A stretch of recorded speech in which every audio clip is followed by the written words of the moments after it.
Today's movie's a special request from Patreon supporter Danny Richardson, who asked me to review Phantasm. Well, hey, what do you know? Somebody actually requested a genuine cult classic. After doing stuff like Ratfink and Galaxy Invader, it'll be nice to review something good for a change.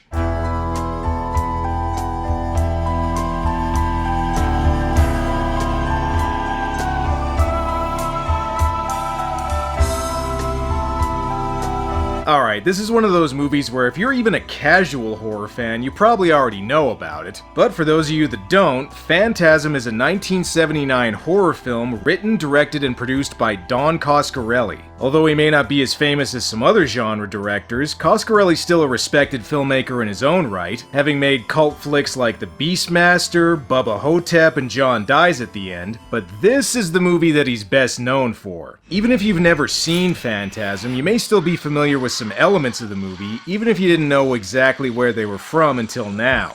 And this year marks the film's 40th anniversary, so this seems like the perfect time to do it. It was either that or celebrate the 40th anniversary of the Roger Corman Jaws knockoff Up From the Depths, which, let's be honest, I'm probably gonna get to eventually anyway. Considering this movie's reputation, it better impress me fast.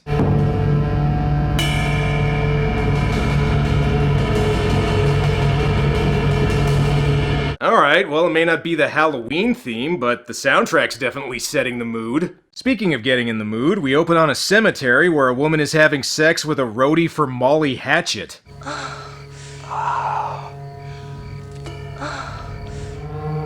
was great, baby. And the way I just laid on my back with an erection, I was amazing too. Whoa, geez, lady, I know this guy finished before you did, but I think this is going a little far. As if getting stabbed wasn't bad enough. This guy was so drunk that this is what she really looks like once the beer goggles are off. Well, one good thing about this guy dying in a cemetery, it means you don't have to move the body very far for the funeral. Plus, the mausoleum on the grounds makes an awesome location for a horror movie. Or possibly a Django movie, judging by the outside. Anyway, the guy who got stabbed at the beginning is Tommy, and his funeral is attended by his friends Reggie and Jody. Jody's been taking care of his little brother Mike ever since their parents died, but didn't want him to attend Tommy's funeral. Not sure why. You'd think the kid would be used to funerals by now. The 70s. A time when even young boys had to have Farrah Fawcett poster hair. And listen, fellas, you probably shouldn't hang around creepy cemeteries if you don't want weird things to happen. Just because it's daytime doesn't mean you're safe.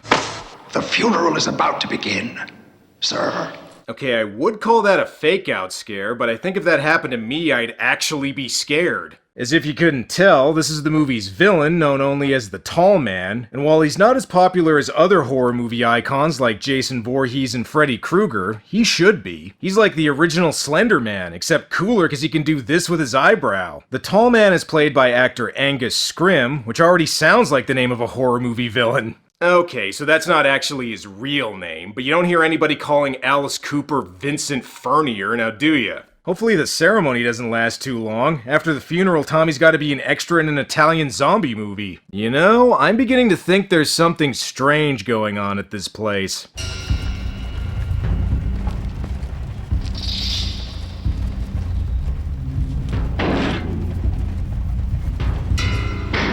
See? The Tall Man is clearly on roids. There's only one thing that can provide some answers to this mystery. A weird local psychic lady. No, Mike, don't go in there. That's the house from Manos, the Hands of Fate. Any answers you get are probably going to be really repetitive and boring. I'm not sure why Mike was so freaked out by the Tall Man, since everyone in this town seems creepy as fuck. Rather than tell her about the Tall Man right away, though, Mike instead says that he's afraid Jody doesn't want to look after him anymore and is going to leave town. How come you're hanging around this dump? Well, I'm taking care of the kid. Now that the kid's 13, I'm thinking of sending him off to live with his aunt. Whoa, whoa, whoa. What the hell is this? Actual drama and character development? Everyone knows horror movies are just supposed to be about horny teens getting sliced up by a random killer and nothing else. Quit trying to make me care about these characters, Coscarelli. Actually, the first cut of the film originally contained a lot more character development and ran about 3 hours long, but after a poor test screening, Coscarelli cut the movie down to 90 minutes, and yeah, that was probably a good idea. Again though, I don't know why Mike finds the Tall Man so weird, since magic powers seem like a pretty common thing here. Put your hand in the box. Well, what's in it? Hey, You know what? That's not too far off, since this part is very similar to the pain box scene from Dune. I guess Coscarelli must have been a Frank Herbert fan. It was simply reflection. Fear is the killer. It's fear is the mind killer, dummy! Well, that's enough weirdness for now. Time for an impromptu jam session. You see, my lady left me lonely. Yes, she did.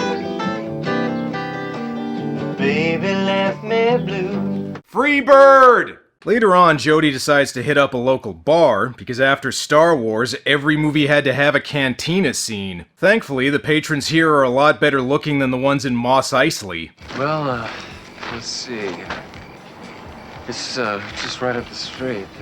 Ooh, looks like Jody's about to do some of his own parking in the rear. And damn it, Mike, can't you just leave your brother alone? No wonder he wants to leave. Mike follows him to the cemetery and, oh, god damn it, I should have saved my joke for this tombstone. So, what's the only thing to do in this town?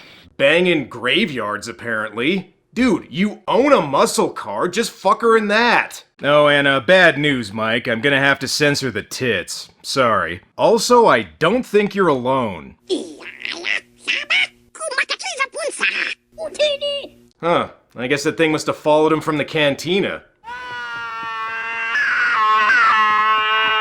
What the heck? Wait here, it's my little brother. I'll go ask if he wants in on this. Mike better have a good explanation for interrupting Jody mid-graveyard nut. There's something up there. I know it. I saw it. What? I don't know. It was little and brown and low to the ground. Robert Evans? Jody sends Mike home, but unfortunately for him, the girls mysteriously disappeared. Or who knows, maybe she didn't feel like waiting alone in a graveyard. Something you'll quickly notice about this movie is that it has a very surreal, almost dreamlike atmosphere, with several elements left intentionally unexplained and many scenes blurring the line between what's real and what's imagined, a technique that would influence other horror movies like A Nightmare on Elm Street. Now, some people say that this makes the movie confusing, but it does lead to some cool shots. We also find out a little more about the Tall Man, namely that his greatest nemesis is the Good Humor Man.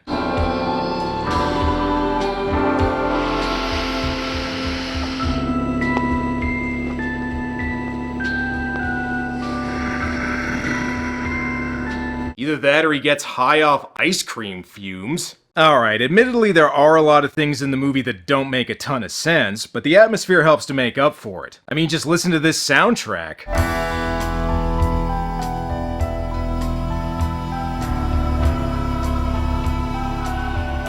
Yeah, a metal band should totally do a cover of this song.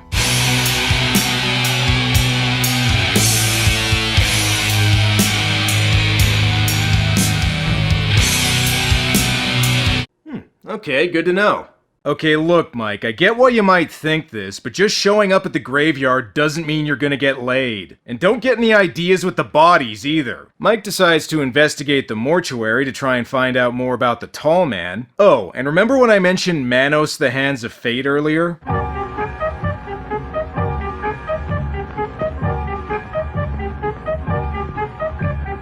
This place even comes with its own Torgo. And besides, Mike, the caretaker's not the biggest thing you need to worry about in this place. This is. That's right, kid. You gotta avoid the Tall Man's balls. This flying silver ball thingy is one of the things people remember the most about the movie, and with good reason, because it is awesome.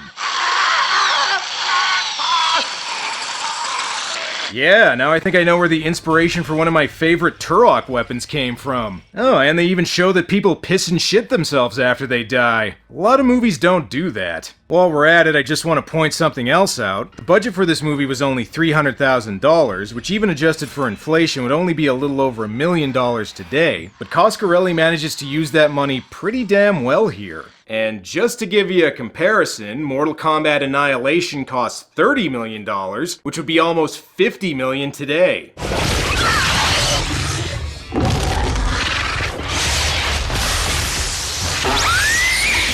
Yeah, you know what? Phantasm looks a lot better. I think the real reason the Tall Man's upset at Mike is because now he has to clean up the mess he made. Oh well, no harm in making a little more, I suppose.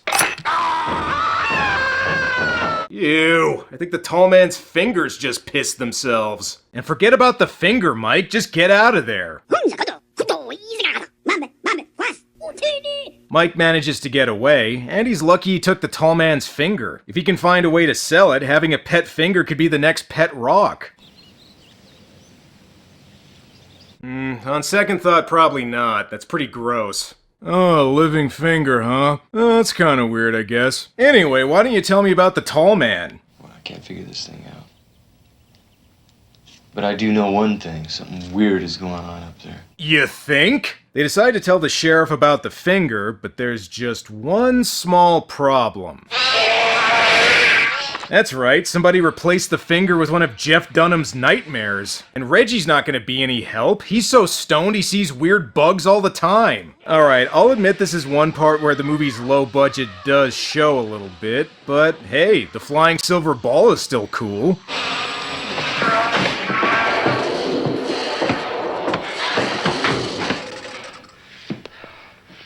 What the hell is going on? Ah, come on, Reggie. That's not the right reaction to have in that kind of situation. It should go more like this. What the fuck was that? One thing's for sure, Jody better go investigate the mortuary quick before he finishes transforming into young David Hasselhoff. However, he tells Mike to stay home, which is probably for the best. I don't think walking around a creepy mortuary at night is gonna lead to anything good.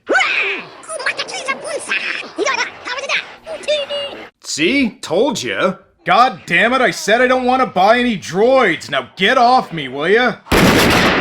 As if the tall man's Jawas weren't bad enough, Jody's also got to deal with Christine. Oh, okay, never mind, it's just Mike. Actually, I might have spoken too soon since they apparently are getting chased by Christine. There was nobody driving. Well, actually there is, but it's really only noticeable if you freeze frame it.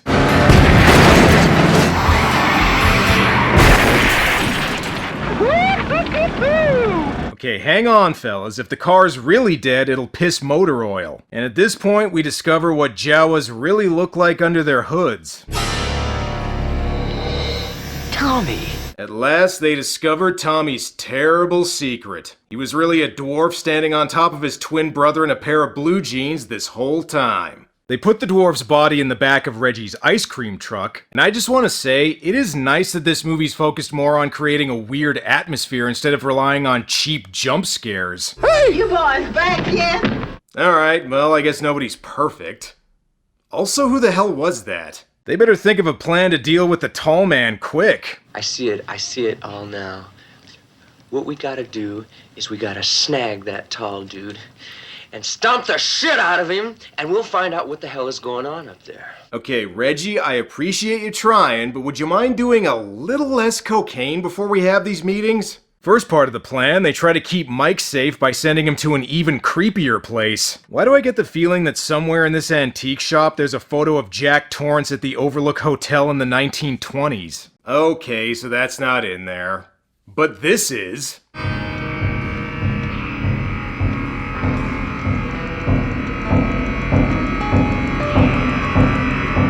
Holy shit, the tall man is really Abraham Lincoln! No, seriously, Angus Scrimm did play Lincoln in a movie once. Something bad also ends up happening to Reggie, but on the plus side, at least this means we get some more atmospheric shots. Not only is Reggie nowhere to be found, but they're also out of ice cream sandwiches too. Could this night possibly get any worse? Get out of here.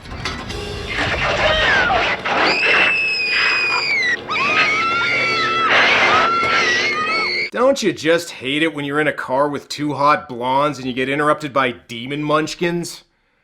I know I sure do. And come on, Mike, show these sawed-off KKK rejects who's boss. Or don't. Not to worry, though, he's fine. Whoa, Mike, what happened? Did Ryan O'Neal think you were actually Farrah Fawcett again? Jody decides to go back to the mortuary, and to make sure Mike's really safe this time, he puts him in a confined space and makes sure he can't get out. That's always a smart idea in a horror movie, but Jody didn't count on Mike's ingenuity.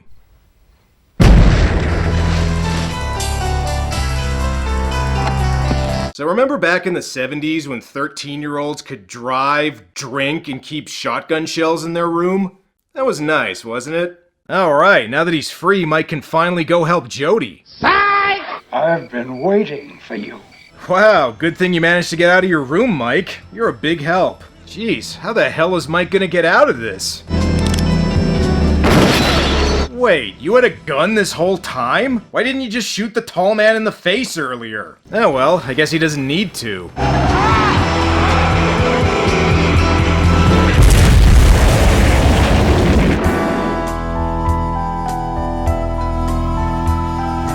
Okay, that's not the end. There's still 4 sequels to this movie. I'm not sure what Mike and Jody hope to accomplish by going inside this mausoleum again, but it does lead to more flying silver ball thingy. Oh my God.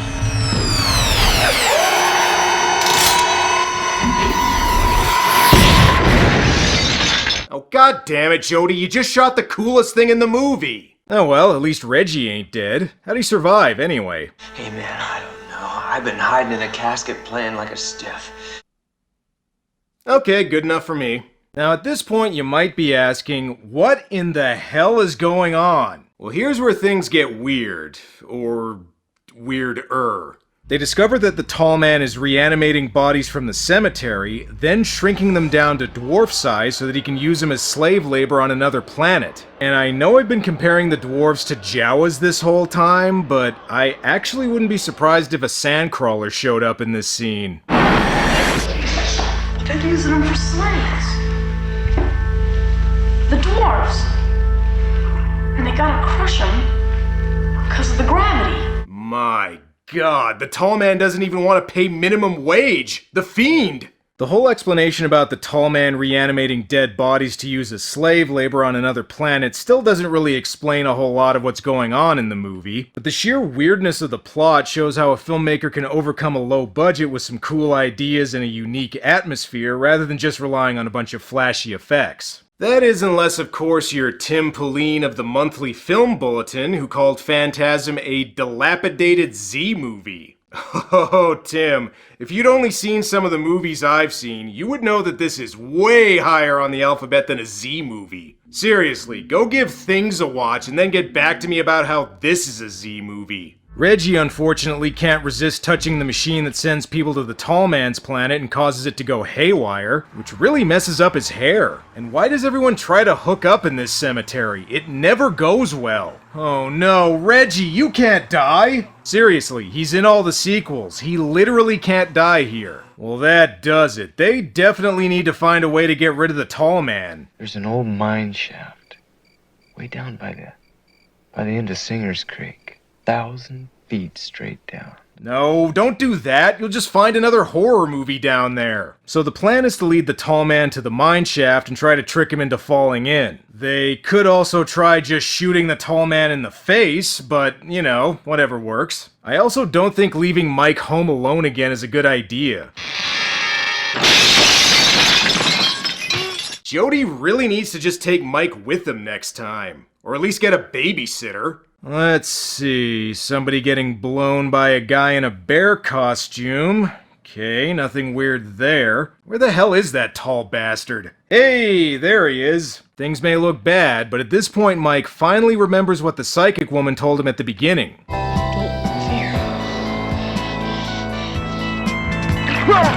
Aw, damn it, it didn't work! I knew that old bag gave me bad advice. The tall man also tries tempting Mike with some nookie, which I think means he's also a pedophile. Ugh. Alright, screw this. Time to get rid of the tall man for good.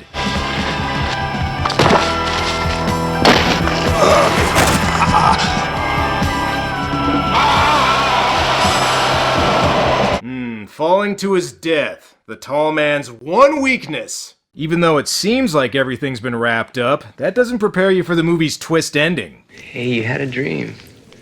Just a nightmare.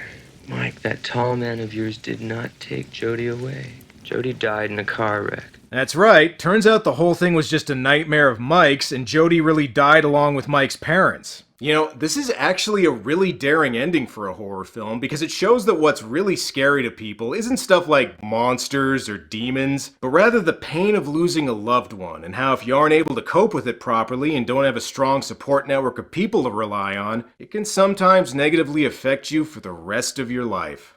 Nah, I'm just fucking with you. That's not how it ends.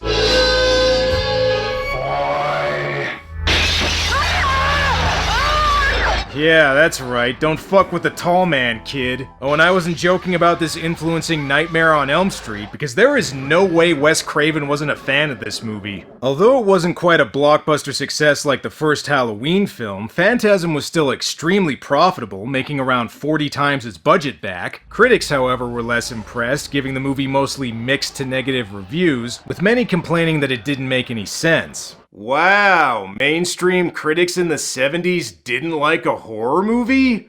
I'm so shocked. Despite this, the movie almost immediately started building a cult following and would end up getting 4 sequels, with the latest one, Phantasm Ravager, being released in 2016. Critics eventually came around to the film too, with many now considering it a horror classic. And this just goes to show that when it comes to horror, a lot of times fans know better than critics, at least at first. Phantasm belongs in the same category as films like The Texas Chainsaw Massacre and Evil Dead, in that they all show a talented young filmmaker using imagination and creativity to overcome a limited budget. Sure, there's parts that are a little rough around the edges, and some of the acting is a little stiff, but for the most part, the film shows a lot of ingenuity, especially considering Coscarelli was only in his early 20s when he made it. The fact that so many elements are never fully explained just adds to the movie's strange, dreamlike atmosphere, almost as if the whole movie really is just an extended nightmare being had by a young boy trying to deal with a family tragedy. It may not be as popular as some of the bigger horror franchises out there, but it's not hard to see why the Phantasm series still has a loyal cult following 40 years after it started. Of course, now that I've done the first movie, people are probably going to want me to do all the sequels eventually. Guess I'll put that on the back burner along with House, Night of the Demons, and all the other series I've started but haven't finished yet. Well, that's all for now. Until next time.